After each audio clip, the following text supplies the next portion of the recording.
কেন বেলাল রাদিয়াল্লাহু তাআলা আনহুকে এত মর্যাদা দিলেন?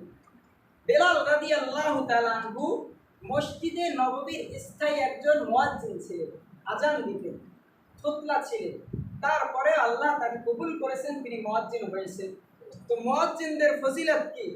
কিয়ামতের মাঠে সমস্ত মানুষ উপস্থিত হবে যারা দুনিয়ার মধ্যে মানব জাতিকে নামাজ আদায়ের জন্য আহ্বান করছে।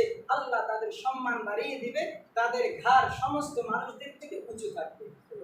অর্থাৎ কিয়ামতবাসী বুঝতে পারবে যে এই ব্যক্তি দুনিয়াতে আজান দিত, মুয়াজ্জিন ছিল, যার কারণে তার ঘাড় কি একটু উঁচু। তো বেলাল রাদিয়াল্লাহু তাআলা আনহু মসজিদে নববীর স্থায়ী একজন মুয়াজ্জিন ছিলেন এবং তিনি একজন কাফেরের গোলাম ছিলেন। তো ইসলাম ধর্ম গ্রহণ করার জন্য এই বেলাল রাদিয়াল্লাহু তাআলা আনহুকে অনেক কষ্ট দেওয়া হয়েছে। ইসলামের চরম শত্রু এবং মুসলমানদের চরম শত্রু উমাইয়া বিন খলফ, এই উমাইয়া বিন খলফের গোলাম ছিলেন বেলাল রাদিয়াল্লাহু তাআলা আনহু। বেলাল রাদিয়াল্লাহু তাআলা আনহু ইসলাম ধর্ম গ্রহণ করেছে, এই জন্য বেলাল রাদিয়াল্লাহু তাআলা আনহুকে উমাইয়া বিন খলফ তিনি দুপুরের সময় মরুভূমির বালির মধ্যে চিৎ করে শোয়াই রাখতেন।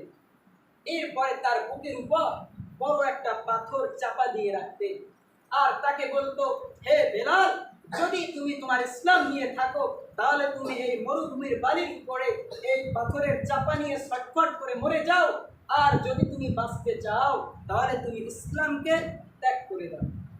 এত কষ্টের মধ্যেও বেলাল রাদিয়াল্লাহু তাআলা আনহুর মুখ থেকে আহাদ আহাদ শব্দ উচ্চারিত হয়েছিল। আহাদ শব্দের অর্থ হলো আল্লাহ তাআলা এক, আল্লাহ তাআলা এক। আমি ইসলাম ধর্ম গ্রহণ করেছি, এই ইসলামকে আমি আর পরিত্যাগ করব না।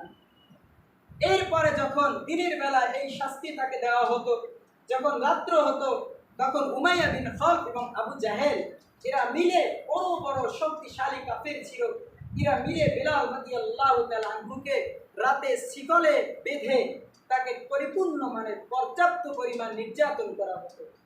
এরপরে যখন আবার পরের দিন হতো, তখন তার এই ক্ষত বিক্ষত শরীর আবার উত্তপ্ত বালির উপর তাকে চিৎ করে শোয়াই রাখা হতো, আবার তার বুকের উপরে পাথর দিয়ে চাপা দেওয়া হতো আর বলা হতো, তুমি ইসলামকে যদি ছাড়ো তাহলে তোমাকে আর নির্যাতন করবো না, আর ইসলামকে নিয়ে যদি করে থাকো তাহলে এভাবে তোমাকে নির্যাতন করতে থাকবো।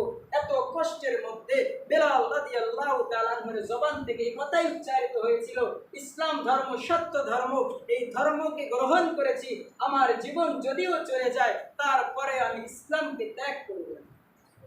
এত কষ্ট করে তারা ইসলাম ধর্ম গ্রহণ করেছে, এই জন্য আল্লাহ তাআলা তার মর্যাদা এত বেশি দিয়েছেন। আমি এটাই বুঝাতে চাই যে ইসলাম ধর্ম আমরা পেয়েছি কোনো কষ্ট সাধ্য ছাড়াই। আমার দাদা ছিল মুসলমান, তার সূত্রে আমার বাবা হয়েছে মুসলমান, আবার বাবা মুসলমান, তার সূত্রে আমি সন্তান মুসলমান, আমরা হইলাম এই মুসলমান। কিন্তু আপনি সাহাবীদের দিকে যদি লক্ষ্য করেন তাহলে দেখতে পান তারা ইসলাম ধর্ম, তারা মুসলমান, তারা ইসলামকে কত কষ্ট করে তারা গ্রহণ করেছে।